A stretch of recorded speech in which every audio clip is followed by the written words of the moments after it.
প্রথমে আমার শ্রদ্ধেয় এবং কাছের বড় ভাই গাজী মাহবুব ভাই, প্রেমের তাজমহল খ্যাত, তিনিই কিছু বলুন। ভাইয়া বলুন। সবাইকে আসসালামু আলাইকুম।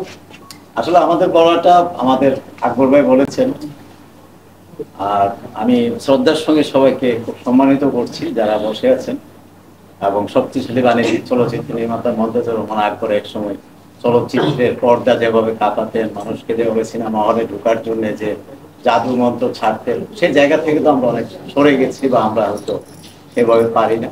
কিন্তু এই সময়ে এসে যে তরুণরা যে ছবিগুলো তৈরি করছে, এই তরুণরাই কিন্তু সিনেমার বর্তমান এবং ভবিষ্যৎ।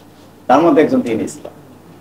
এখন এই সিনেমাটা মুক্তি দিতে যে তার যে চরিত্র, তার আগে তার সিনেমা রিলিজ হয়েছে ক্রাফট এবং বেশ ভালো চলেছে ছবিটি, হিট ছবি।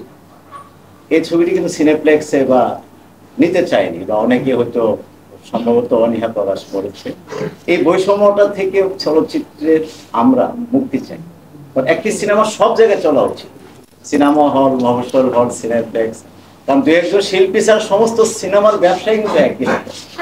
তো অনেক শুভকামনা রইল ছবিটির জন্য, চরিত্র এবং দীন ইসলামের জন্য, এবং যারা উপবিষ্ট আমার শামসুল আলম ভাই, অনেক টুকুর লিডার, অনেক বড় মাপের নেতা, আমাদের জ্যাকি আলমগর ভাই অনেক বড় মাপের আর্টিস্ট, এবং আমাদের শিল্পী তো আছেনই। তো সবার জন্য দোয়া রইল, এবং আপনারা দোয়া করবেন চরিত্র সিনেমাটির জন্য, এবং আপনারা যতটুকু সম্ভব প্রমোট করবেন এই শুক্রবারের রিলিজ, যাতে দর্শকরা সিনেমা হলে আসে। ধন্যবাদ। সবাই জানেন আমার চলচ্চিত্র চরিত্র রিলিজ হবে, সেই উপলক্ষে সবাই এখানে এসেছি। তো এই অনুষ্ঠানে উপস্থিত রয়েছে আমার আঙ্কেল মন্তাজুর রহমান আকবর, উনি আমার ডান পাশে আছেন, এবং একজন ভালো পরিচালক এবং সুনামধারী পরিচালক।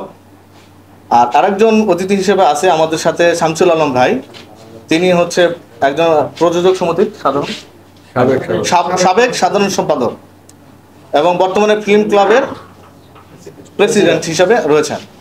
তো আরও রয়েছেন জাকি আলমগীর ভাই, আমাদের প্রেমের তাজমহল খ্যাত গাজী মাহবুব ভাই। তো আমার চলচ্চিত্রটি প্রচার প্রচারণা বিভিন্নভাবে আপনাদের সহযোগিতায় কামনা করছি।